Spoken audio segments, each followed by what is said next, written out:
Bronfenbrenner ini merupakan pencetus dari teori ekologi perkembangan. Dia adalah ahli psikologi dari Cornell University, Amerika Serikat. Teori ekologi yang dicetuskan oleh dia ini memandang bahwa perkembangan manusia itu dipengaruhi oleh konteks lingkungan. Hubungan timbal balik antar individu dengan lingkungan akan membentuk tingkah laku individu tersebut. Nah, prinsip dasar dari teori ekologi perkembangan ini, seorang individu itu memiliki perilaku dominan yang akan dipengaruhi oleh banyak konteks pengaturan kehidupan. Misalnya entah itu keluarga, teman sebaya, sekolah, maupun sosial budaya. Teori ekologi mencakup 5 sistem lingkungan, yaitu mikrosistem, mesosistem, eksosistem, makrosistem, dan kronosistem.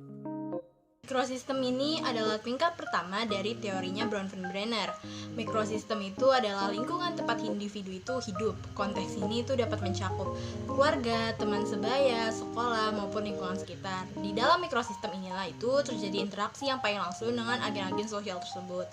Nah, pada proses interaksi dalam mikrosistem, individu itu punya peran aktif gitu untuk membangun lingkungannya dan berinteraksi secara timbal balik terhadap orang lain. Kayak misalnya bagaimana seorang anak itu berinteraksi terhadap orang tua dan bagaimana respon orang tua tersebut terhadap si anak. Nah, sistem ini juga memberikan dampak atau pengaruh pada perilaku individu ya, karena tadi sistem ini tuh lingkungan terdekatnya individu dan individu tersebut juga banyak menghabiskan waktunya di sini. Yang kedua ada mesosistem yang mengkaji interaksi antar faktor-faktor dalam sistem mikro yang meliputi hubungan antara beberapa mikrosistem dan beberapa konteks. Mesosistem mencakup interaksi di antara mikrosistem di mana masalah yang terjadi dalam sebuah mikrosistem akan berpengaruh pada kondisi mikrosistem yang lain. Misalnya hubungan antara pengalaman keluarga dengan pengalaman sekolah dengan pengalaman keagamaan, dan pengalaman keluarga dengan pengalaman teman sebaya, serta hubungan keluarga dengan tetangga. Sebagai contoh dapat dilihat pada anak yang memiliki keadaan rumah kurang harmonis, maka akan berdampak pada perilaku anak ketika ada di sekolah. Eksosistem. Menurut teori Bronfenbrenner, eksosistem berarti mengkaji pengalaman-pengalaman dalam setting sosial lain di mana anak tidak memiliki peran yang aktif, akan tetapi berefek pada pengembangan karakternya. Pada sistem ini, anak tidak mengalami interaksi secara langsung, namun dampak yang ditimbulkan dari sistem tersebut memberikan pengaruh pada perkembangan perilaku anak. Eksosistem terdiri dari subsistem tempat kerja orang tua, teman saudara, saudara di luar rumah, dan peraturan sekolah. Sebagai contoh, jam kerja orang tua yang bertambah akan menyebabkan anak kehilangan interaksi dengan orang tuanya, sehingga kurangnya keterlibatan orang tua dalam pola asuh tersebut tentunya mempengaruhi perkembangan anak. Subsistem dari eksosistem lain yang secara tidak langsung menyentuh pribadi anak akan tetapi berpengaruh besar adalah koran, televisi, dokter, keluarga besar, dan lain sebagainya. Sistem yang keempat yaitu makrosistem atau kajian tentang peran kebudayaan dalam pendidikan karakter. Makrosistem merupakan sistem yang memiliki pola menyeluruh, karakteristik dari mikrosistem, mesosistem, dan ekosistem dari suatu budaya atau subkultur tertentu dengan referensi khusus.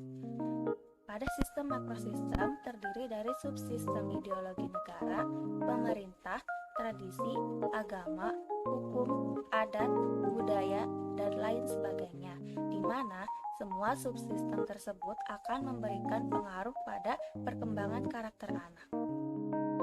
Budaya yang dimaksud dalam subsistem ini adalah pola tingkah laku, kepercayaan, dan semua produk dari sekelompok individu yang diwariskan dari generasi ke generasi. Prinsip-prinsip yang terdapat dalam lapisan makrosistem tersebut akan berpengaruh pada keseluruhan interaksi di semua lapisan. Misalnya, jika kebudayaan masyarakat menggariskan bahwa orang tua bertanggung jawab untuk membesarkan anak-anaknya, maka hal tersebut akan mempengaruhi struktur di mana orang tua akan menjalankan fungsi psikoedukasinya. Sistem yang terakhir yaitu kronosistem yang meliputi kajian terkait pemulaan peristiwa-peristiwa sepanjang rangkaian kehidupan dan keadaan sosiohistoris.